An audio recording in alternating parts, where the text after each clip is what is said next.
And today we have a special guest. Her name is Darci Lang. Darci Lang is an inspirational Canadian Association of Professional Speakers Hall of Fame speaker, an award-winning entrepreneur, a best-selling author, a wife to Darren, and a mom to adult children and rescue pets. Mhm. That's his focus on the 90% message helps individuals reframe the way they look at and think about themselves, their work, and their relationship with others. Welcome, Darcy, to today's podcast. It's so exciting. I'm excited to finally get to meet you. I am so grateful to be here. I've been listening to your podcast all week, so I feel like I know you. I'm very grateful to be here. Thank you so much. Yes. I know you might be wondering. I mean, we live in the same location, but I haven't gotten the opportunity to meet you. But I've been following you for a while. I have one of your book, the focus on 90%. I know you've written three more. I'll talk a little bit about your book, and I'll give you the opportunity to share. But it's interesting because what's interesting for me is, I hear a lot of time people say location is important. And I have people I came into Canada 2015, and this has been the place I have been living since I came to Canada 2015.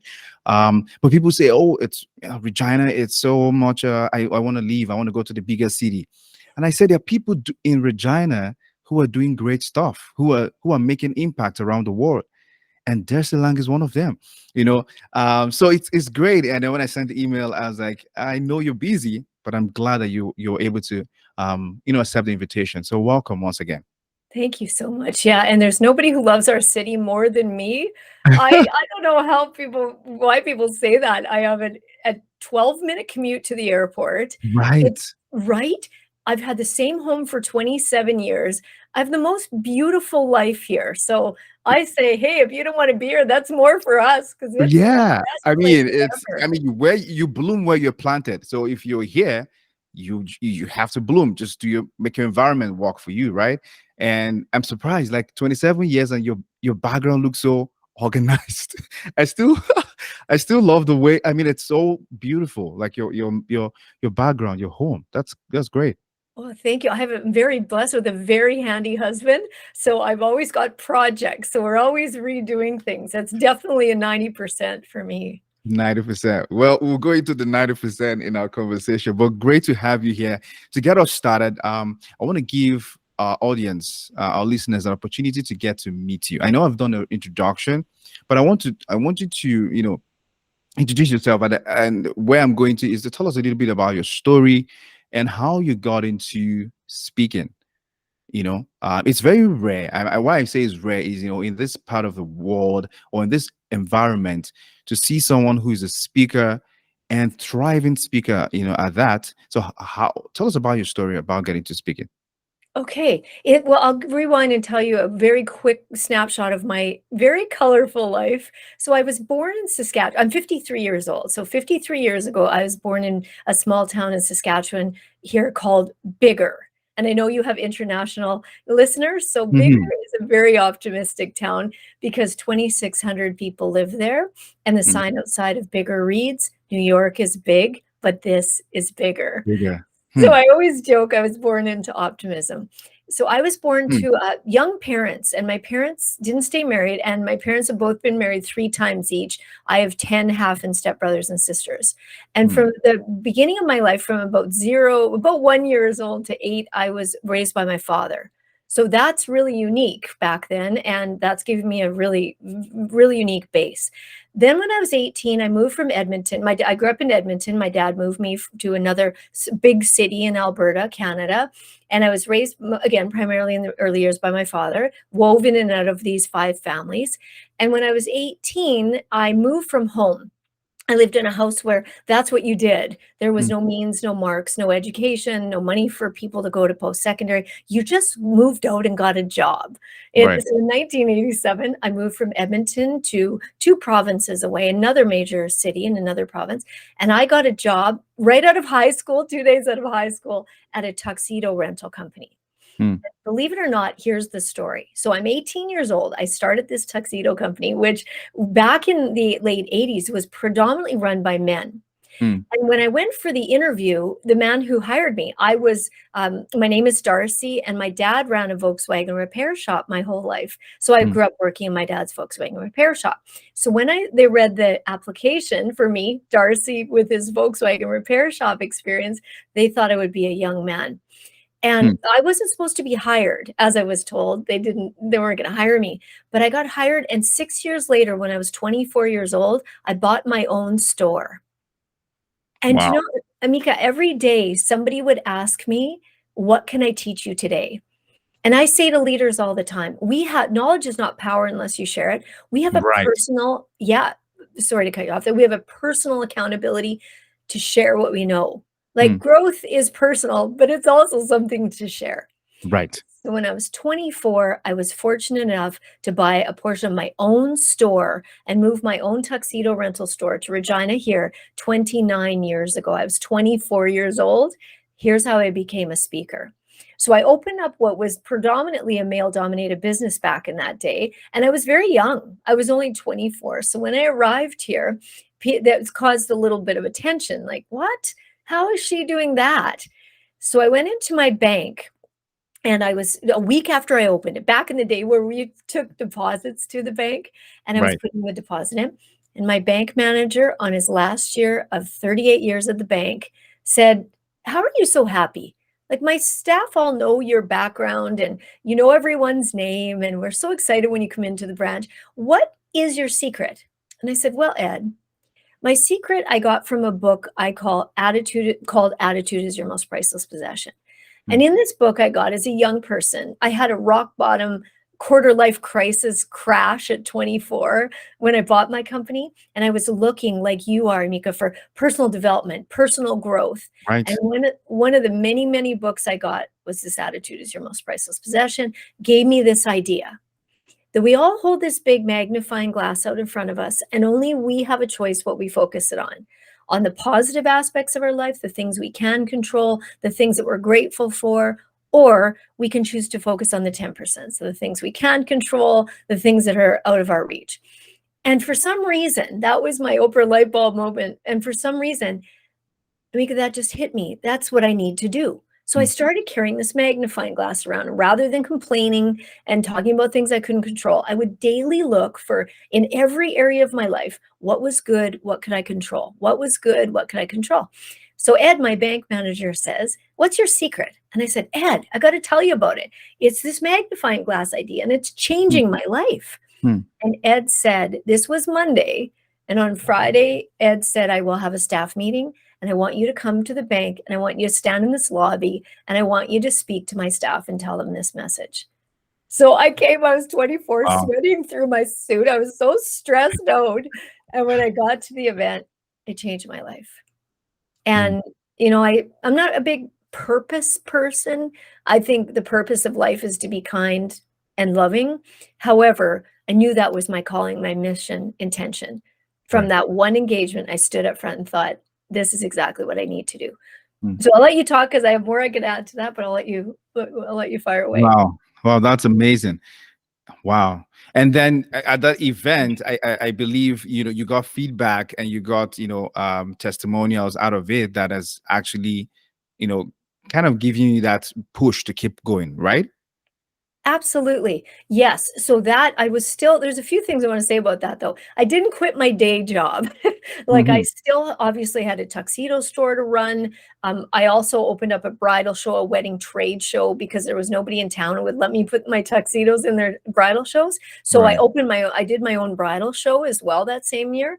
So I was running a tuxedo retail store, doing a trade show, and I was also a speaker. So it was important to me, but it was one of the things that I did.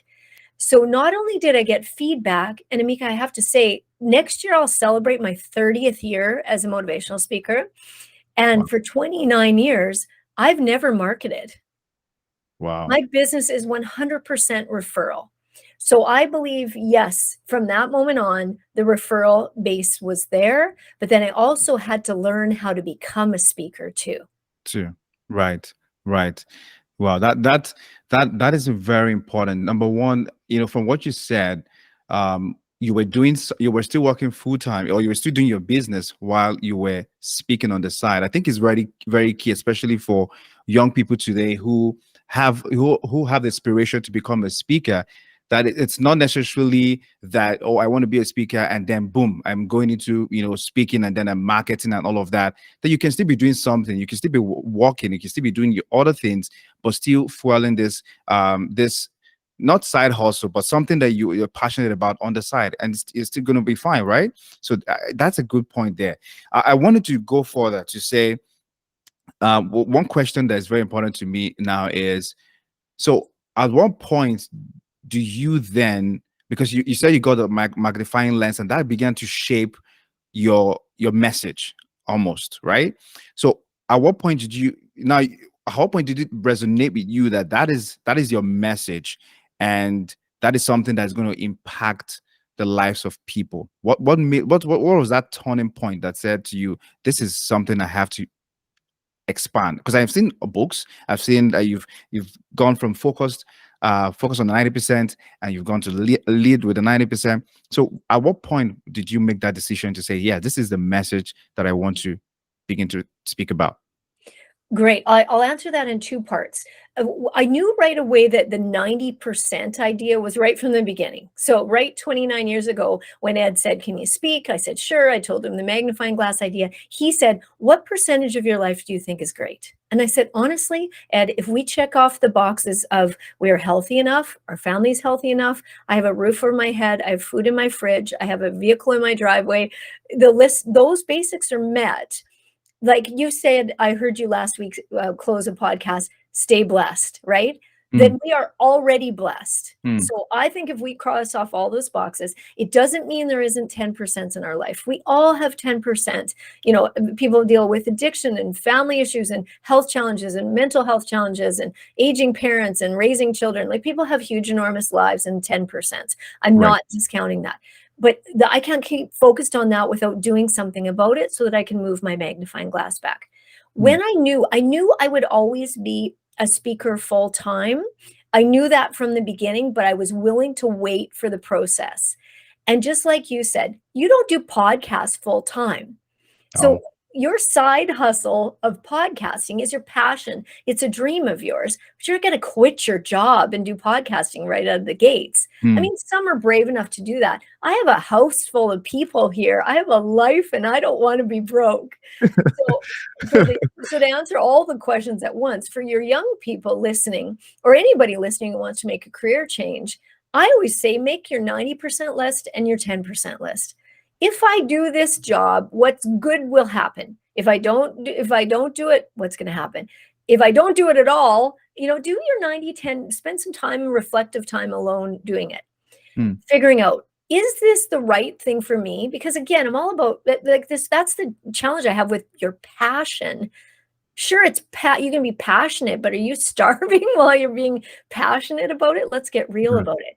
Right. Then I knew, in terms of becoming a full-time speaker, which I think I'm hearing you ask me, Emeka, when did I make a full-time decision? That's when our children were born. Our daughter's 21, our son is 20. And when our children were born, I was done with the retail game. And I'd been in it for almost 13 years already. So I sold my store to stay home with our children. And that's when I had time. Well, no, I didn't have time at all, but that's when I became a full-time speaker. And I actually traveled with my family for the first 5 years. Wow. Yeah. So you had a family that supported that part of you that wanted to speak. So that's very important, because a lot of times, you have this passion, you have this dream, but you don't have that support system that can help you shape it. So talk a little bit about support system, as a speaker. Like, how do you create the right environment to enable you do your speaking? Because I know it involves a lot. You have to create content, develop your presentation. So how do you come up, how do you cultivate the right environment to make that happen? Oh, I love that question. Okay, I'll put it to you this way. Support is everything for me. I have never used the words guilty in my life. I don't feel guilty as a mother. I don't feel guilty as an entrepreneur. And I think that's very important. We could probably do a whole podcast just on that topic alone. But I'm going to give you a rule of mine, what you might have read in my book. I have a 3 times complain rule. So I actually think focusing on our 10%, the things we are complaining about and talking about them is very important. People didn't grow up with a belief system to do that, but I'm a big proponent in, so I don't care what you learned at your dinner table. Is it still serving you now? And if not, why don't you do it better and different? So I'm all about complaining, because if you grew up in families where we swept our problems under the carpet, we grew up believing it wasn't normal to talk about how we feel. It is so important to talk about how we feel. So anything that I complain about 3 times that is a 10% for me, I look in the mirror, the only person who can possibly control and change her own life, and say, okay, so this has become a challenge for me 3 times now. And I look at everything I do like this. I look at, can I get rid of this? Can I get a support for this? Can I farm this out? Everything I do, from my home to my business, everything I do. Like, I deliver all groceries. Check. There's so many small things that I do in my personal life. I get a cleaning service. I respect not everybody has a budget for that. I can do a lot in those 3 hours. So in my business, my army of support, you build that over time. And that's the other thing about young people getting into business. I didn't have an accountant and a bookkeeper and somebody running my social media at the beginning. I did everything at the beginning. And I think we should.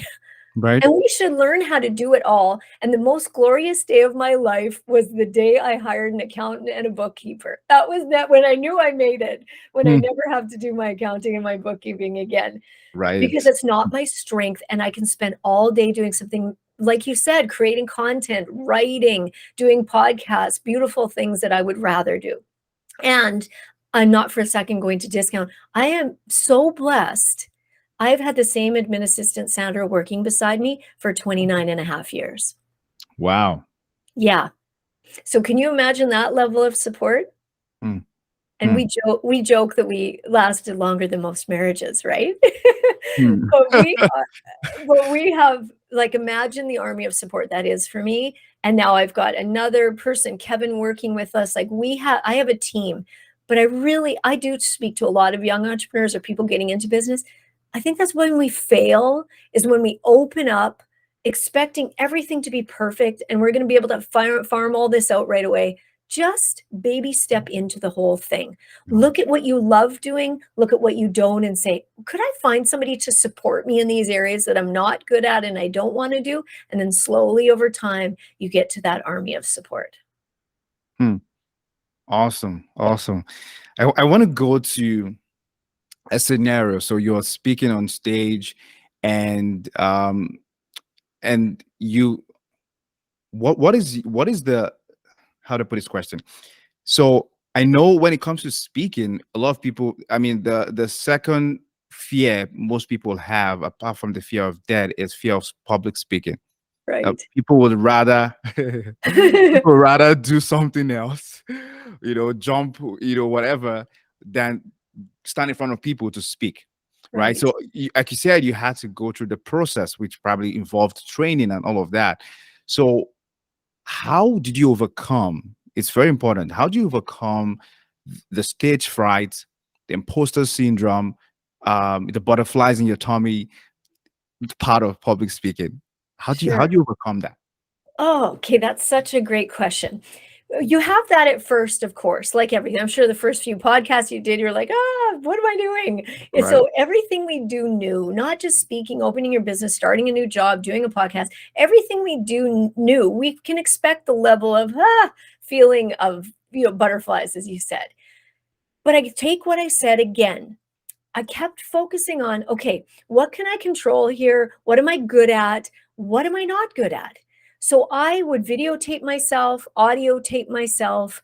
For many years, I speak to thousands of people a year across this country. I put evaluation forms down. I learn from my evaluation forms. Like, I think it's important. The most important thing of all in anything you're going to do is get your confidence built. Get Mm. the person in the mirror. You have to be able to see yourself through. This is again a whole other hour podcast and my fourth woman's book, but you have to be able to see yourself through a 90% lens, do the deep dive work of healing your own wounds, taking care of. I've done 30 years of therapies, Emeka, to get to the point of self-love, because we don't grow up with anybody teaching us self-love and worthiness. So Right. you have to get yourself to the place where you believe what you are sharing, is an important message. Mm. Imposter syndrome, Mm. I've never used that word. I have no issue with that at all, because I am exactly the same woman authentically as I am off stage. I'm not perfect. I'm only 90% of my perfect in my life. I make mistakes. I yell at my kids. I nag my husband to renovate my office again. I mean, I'm not perfect, but I show up and I Mm. do the absolute best I can do to be a kind human being all day. So Mm. in order to be a confident speaker, entrepreneur, podcast host, rock out what you do. Believe fully that what you do is making a difference in the world, and then do the deep dive work to wake up in the morning, look in the mirror and say, I love you so much. And I'm so grateful for all the gifts that I've been given, downloaded to me, that I could come and be this gift. That's all that we need to do. But Mm. when we're unsettled and we're unsure, it's because we're unsure of ourselves. So get sure, and then Right. you'll bring your full self there. Mm. You speak. The Mhm. times that you are the best presentations you've ever done were when you just showed up you. Authentic self. Yeah. Yeah. Right. That's right. I mean, what you said just resonate with me, because if you don't believe, I believe that if you don't believe the message that you carry or that you want to share, no one's going to believe it, right? You have to first believe in what you're trying to say or message you're trying to pass across. So I think that's very key. Now, Okay. in the course of your talk, I learned, I heard something that I want you to expatiate more on, and that is authenticity, like being authentic, being yourself. Mhm. And in this driven social media internet age, where the TikTok age, where people are trying to put a face, put up a show just to to get acceptance, right? So how do you show up? And I know you probably have buttressed on this, but I want to, if you were to share three things that you do as a speaker to show up as your authentic self, that that can be identified. For example, someone will say the way I show up as my authentic self is that and I've heard a speaker say this, that I dress the way I want to dress. So for example, there's this speaker who he goes to corporate event, and corporate event oftentimes the expectation is that you dress corporate, maybe a suit and a tie, or a shirt and a jacket or something.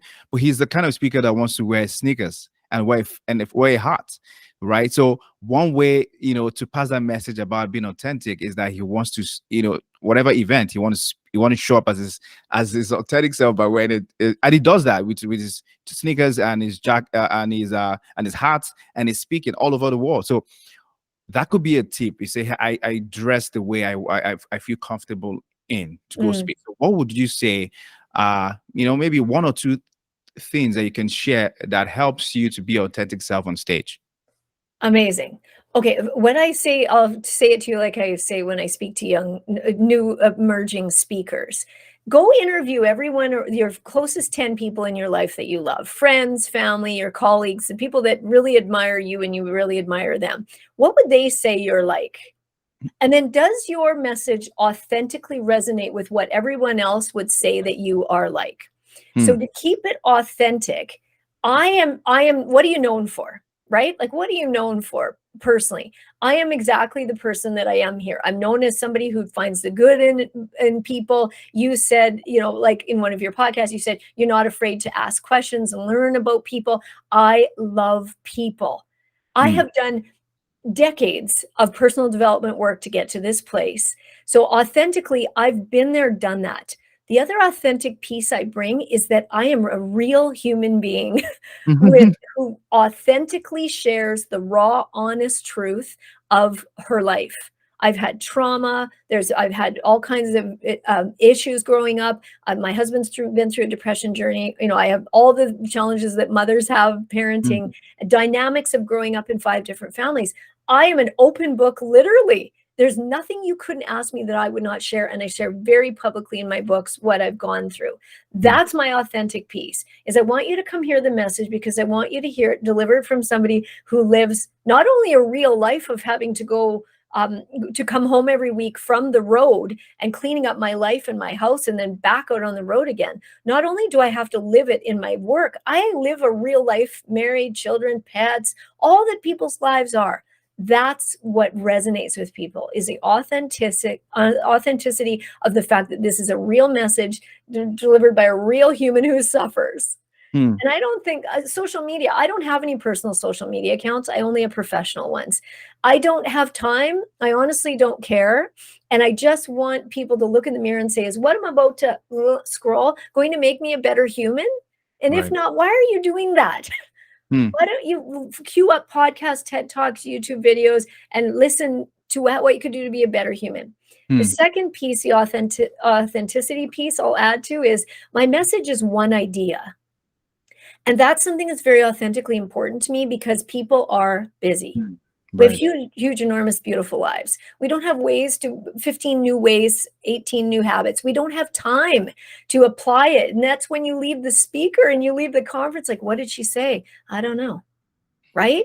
Because, oh, she was great. But what did she say? Is the stick?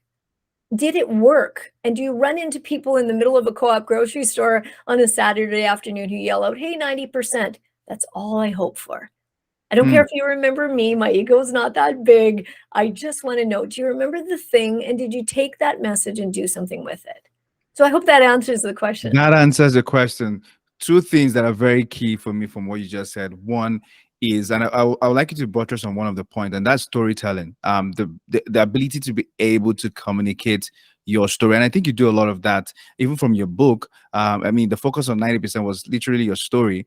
And the other part is being able to articulate what you want to say in one point that sticks. And that is really key because, you know, people are busy and and that is very important, I think. But talk more a little bit about storytelling. How did you come to I don't want to use the word technical strategies again, but how do you find how are you able to communicate your story in a way that is compelling? Or and then another way to put the question is, how do you capture your story? Because a lot of times we get so busy, things happen, and we don't get to articulate things that happen in our lives. So what do you do to be able to capture your story and then articulate it to your audience? Great question. No, it's perfect. Well, we'll call it storytelling question, the storytelling question. Being a storyteller, I learned very young in my career, was the most important thing. So we have a Canadian Association of Professional Speakers. So we have a Canadian association where we get together annually. And I can't wait to be again live this year. We get together annually and we talk about best practices. And storytelling is one of the most important things. Truly, that gets the emotion. It helps you connect. Everyone can relate to the story. We also learn things at our conventions about the ums and ahs and pacing and platform skills and stage presence. Like it is the most important, valuable organization I belong to become now a veteran. I'm very blessed to be a Canadian Hall of Famer there now and a veteran in our industry, but I am so grateful for that. So the storytelling, we are taught storytelling by storytelling experts, and there's many in the country that can help people with that. So the importance of how we do it. Oh my gosh, if you lived, I joke to people that if they lived in my head, people would rock in the corner because I am downloaded ideas all day. I'm a very spiritual person and I am downloaded ideas for content. I'm writing my 5th and 6th book right now, which has already been content downloaded to me. I am downloaded content ideas for social media, for stories, for presentation ideas daily, all day. So I, again, would love to do another podcast with you. When you get the mind, body, and spirit open, because it's all connected. And Yes. once the mind is free from all the 10% and the traumas and all that we store and the wounds that we store there, then we get the physical body into this optimum place. Hmm. Then we can start spiritually getting what we need. And story, everything's the story for me. Everything Right. is a story. I'm always leaving myself ideas. Wow. Wow. That is very key. Like the part where you mentioned downloading, I think is very it speaks to the kind of speaker that you are, that is driven for impact, because you're saying things like downloading. So there's a spiritual angle, there's a mind angle, not just something that you research, but something that comes from within you. And tell me a little bit about that. What the difference between, and I know in your speaking career you've had this you probably had this experience, the message you share, and maybe it hasn't happened to you before, where you share a message that comes from within based on what the revelation or the inspiration you received, but the message that you then get by research. So Ah, how do you, what impact do those two messages, almost like a sample size, so you're taking a sample of a message you've preached or you've spoken based on inspiration and revelation, and the one you spoke about based on research, what kind of impact do they both make? well, they perfectly blend together. So my presentation, I rarely bring any notes. I have no PowerPoint. I usually am quite guided on stage with the presentation. So the base message, let me explain it to you this way, and hopefully this answers two questions, but the base message, focus on the 90%, is very much a downloaded spiritual experience for me. And it's a kind of a Christian, a chicken soup for the soul. Jack Canfield wrote one book, and then he wrote one for doctors and pet owners and nurses and such. Oops, sorry. So my focus on the 90% book that you have, which you need a new one because it's in its 8th Oh edition. yes. You need a new one. I have focus, as you mentioned, lead. I have living, and I have embrace. So they all have the same look and feel, right? So very chicken soup for the soul. I'm writing a 5th one for entrepreneurs and a 6th one, which will be my relationship book. So they'll all have these something 90% titles, and they'll have different colors, but the same look and feel. So to answer your question, the base message is the same. So I would always say 70% of my message is the same. And then I go like this. Now, your question about research, the only research I ever do is to prepare for a client. So if I come to a government department, if I go to a credit union, co-op, where was I?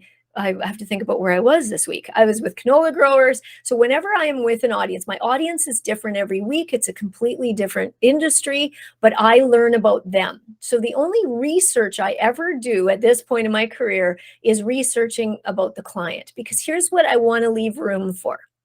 I know my stuff. I could go right now and give 3 hours presentation in 5 minutes.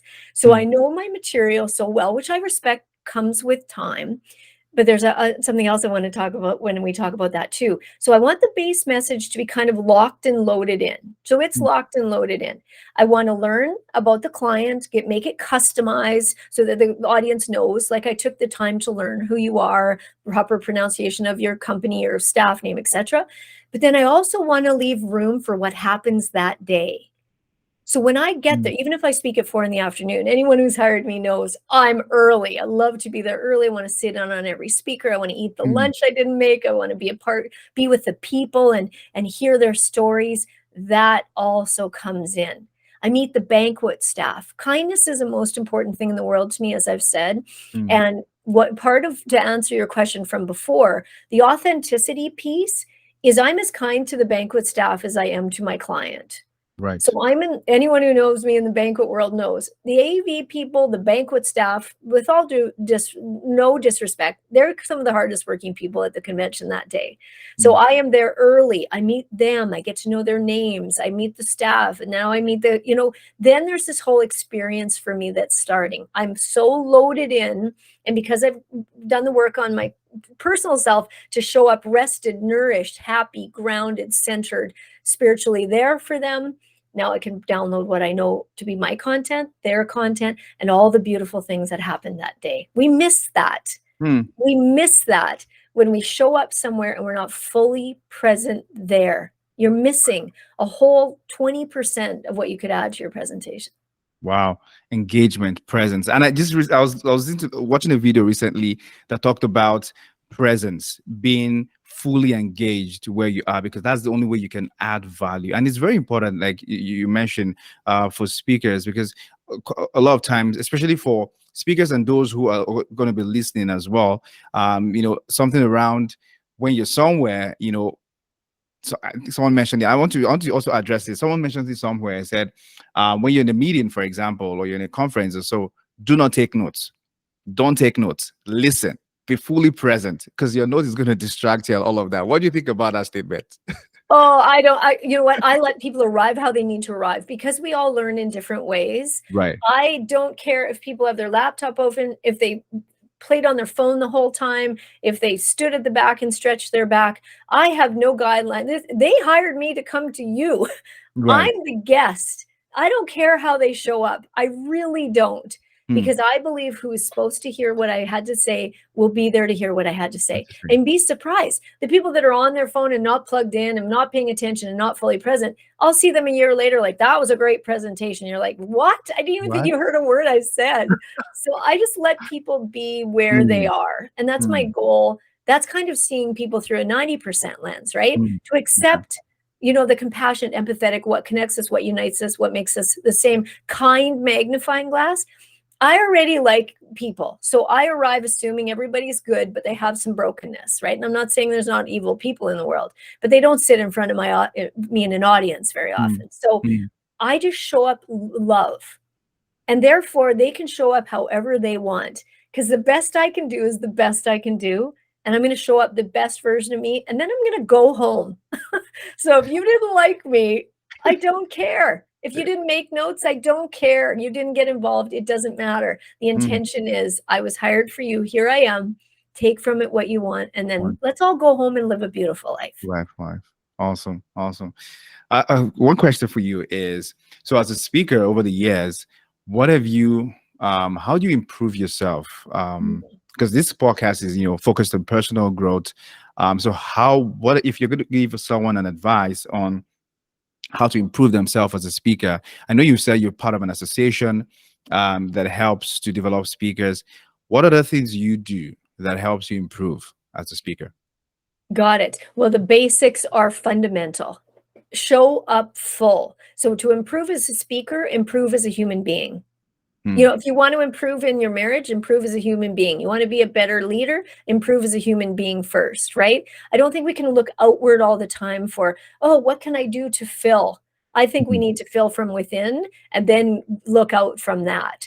So in terms of, for me, it's because I'm 53 now and I feel 30. I don't get to call in sick. I don't get an EDO. I can't not show up. I can't show up half empty. I'm tired today. Like, unacceptable. I can't. It's the nature of the business. So I take care of the basics ruthlessly. I am the most boring human being you've ever met. 90% of the week, kind of like Sunday to Thursday night, I'm the most boring person. I take ruthless, unbelievable care of me because I've done the worthiness piece to believe I am worth it. So that is that, which we won't get into today, but that is the sleep. Sleep is sanity. The exercise for me is the time I spend every day walking my pup is my therapy. The nutrition piece, I'm a spectacularly clean eater. I'm always investigating what can I do for optimum health. And 90% of the time, Friday night, I'm fun again, pizza and wine, right? But I'm not fun when I'm working. This is a performance. And the last for me is meditation, prayer, whatever people want to call that. But quieting this beautiful brain of mine that never stops downloading is key. And feeling my feet on the ground. Because what I do, I love. Emeka, I love my job, but it's my job. It's not my life. And everything that I give my job cannot be everything I have. I have to be able to have all kinds of it preserved and protected for what waits for me in my personal life. Because when I'm done work, I turn off my computer. I turn off all notifications on my phone. I leave 150 emails in my inbox. I don't care. When I'm done, I'm done. And I don't want to be done and tired. I have a big, beautiful life waiting for me to live it. I don't want to be done and tired. That's key. Because people who who have this might be another talk for another day, but people who are visionary, people who have a calling on their life, over the years, I've observed that they're done and they're tired because they and you have a lot of stuff going on in terms of your routine and the things you used to take care of yourself. But a couple of types of speakers, people who are visionary and have calling, tend to be done and tired, because they're not taking care of the body or they're not exercising and stuff like that. So to an advice to someone who is in this, and maybe I won't go to the business side in detail, but the business side of speaking is a different ballgame entirely. But how do you transition from, I know you had some times where you had a free speaking and then became paid. So talk a little bit about how that changed, from going from a free speaking to a paid speaking event or Sure. engagement. Sure. We'll jump forward to that. And sure, if you want to do another podcast on taking care of the person, because I'm all about, if I wake up tired 3 times in a row, I map everything I did the day before.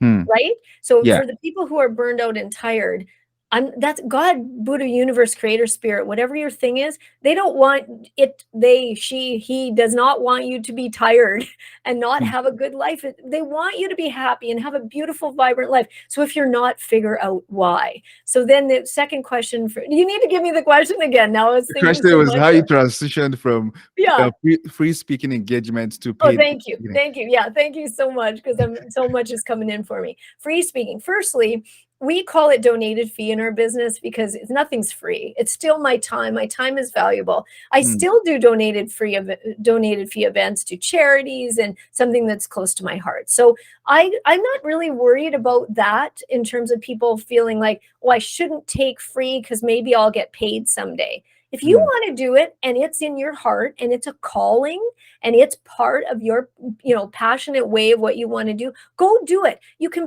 no better way to become a better speaker than speak. So go find these opportunities, service clubs, churches, whoever doesn't have, often full fee, and go practice go to Toastmasters and learn how to get rid of the ums and the ahs and tell a story. Right. Yeah. If I was going to go run a marathon, I wouldn't go run it with a bunch of marathoners. I'd go every, do a little bit of a workout class and then maybe a little run in a run club. It's the same idea, right? Or go see other speakers. Now we can see them in TED Talks and on YouTube videos. See what they do that you like. You've said it kind of indirectly here in this podcast. I have to be authentic. I'm not Tony Robbins. I'm not swearing. I'm not bringing in flashy slides. I have a handheld mic. I'm unplugged because that's who I want to be. People say, well, you should do podcasts and you should be doing audiobooks and you should be having the, says who? It's not who I am. It's not who I am. So believe in who you are, show up. And if somebody calls and they don't have fee and it's close to your heart, do it. Right. Do it. Right. And then eventually, if it is your calling, you'll know because it will start to happen for you. Awesome. Before you go, I have 3 questions I ask my guest. I call them the final 3. The first question is, and I think you've touched on this, but if you're to give one routine that has helped you improve as a speaker, one routine you do either daily or weekly, what would that be in one word? Ruthless self-care. Ruthless self-care. Amazing. 2 words. Second question. What is your favorite or the best or the most important book you have read that has improved you as a person or even in your speaking?